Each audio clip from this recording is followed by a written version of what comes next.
रात के करीब 11 बजे थे। आरव अपनी नौकरी से घर लौट ही रहा था कि अचानक उसकी माँ का फोन आया। उनकी आवाज कांप रही थी। आरव, जल्दी घर आ। आरव घबरा गया। क्या हुआ माँ? लेकिन फोन कट चुका था। वो तुरंत बाइक तेज चलाकर घर पहुंचा। घर के बाहर पड़ोसी खड़े थे। अंदर जाकर उसने देखा उसकी माँ जमीन पर बेहोश पड़ी थी। माँ! आरव तुरंत उन्हें अस्पताल लेकर भागा। डॉक्टर ने कहा इनकी हालत गंभीर है, तुरंत इलाज शुरू करना पड़ेगा। लेकिन इलाज के लिए बहुत पैसे चाहिए थे। आरव के हाथ कांपने लगे। उसी समय पीछे से एक आवाज आई, तुम अकेले नहीं हो। आरव मुड़कर देखता है, सिया वहां खड़ी थी। उसने बिना कुछ कहे सारे पैसे जमा कर दिए। आरव की आंखें भर आईं। ये एहसान क्यों कर रही हो?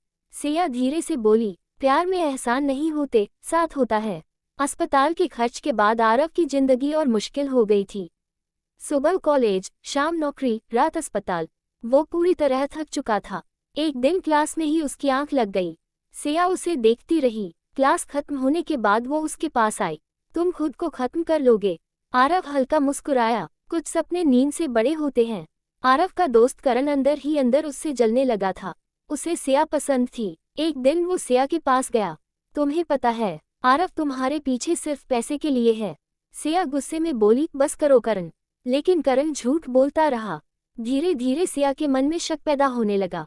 अब सिया पहले जैसी नहीं रही थी। ना कॉल, ना मैसेज। आरव परेशान रहने लगा। एक दिन उसने पूछा, क्या हुआ है? सिया गुस्से में बोली, तुम सच में मुझसे प्यार करते हो?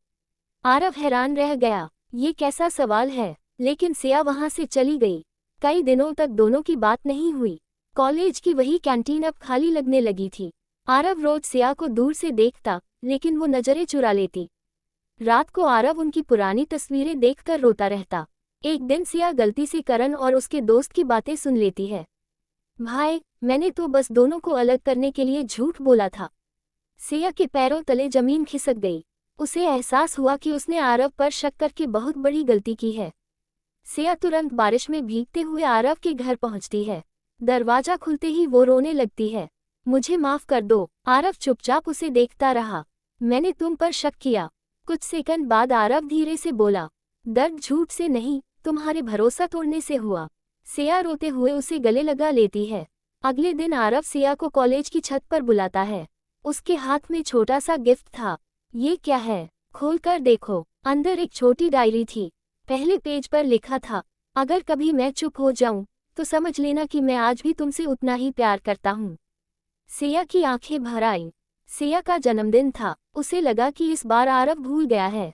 पूरा दिन बीत गया। रात को अचानक उसके कमरे की लाइट बंद हो गई।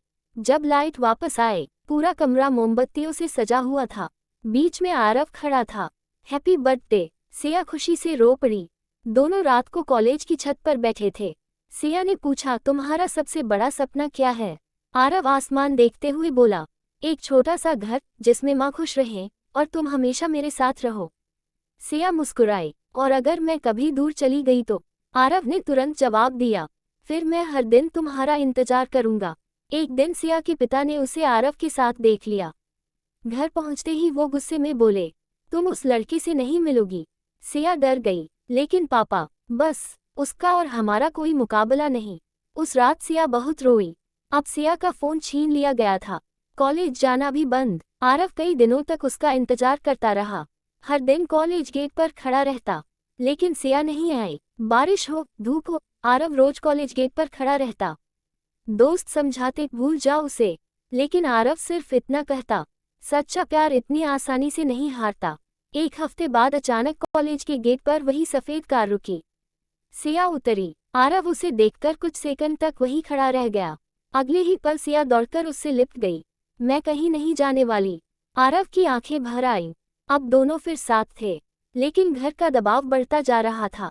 एक दिन बहस के दौरान सिया गुस्से में बोल गई, शायद हम कभी साथ नहीं रह पाएंगे।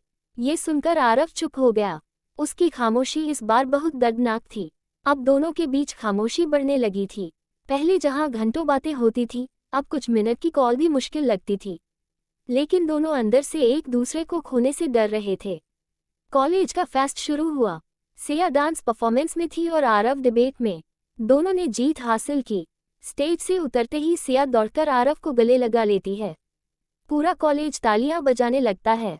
उस पर दोनों फिर से मुस्कुराने लगे। रात को दोनों कैंपस में बैठे थे। सिया धीरे से बोली, कॉलेज खत्म होने के बाद क्या होगा? आरव कुछ सेकंड चुप रहा।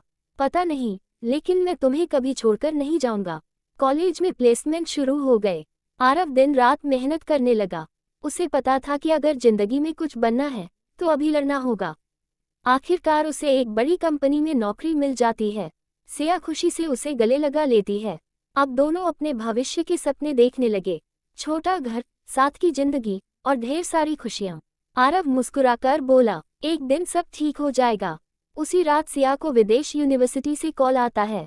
उसे स्कॉलरशिप मिल चुकी थी। उसकी आंखों में खुशी भी थी और डर भी। अगर मैं चली गई तो? आरव कुछ सेकंड चुप रहा, फिर मुस्कुराकर बोला, सपने पूरे करना जरूरी है, प्यार इंतजार कर सकता है। लेकिन उसकी आंखों की उदासी सिया से छिप नहीं पाई।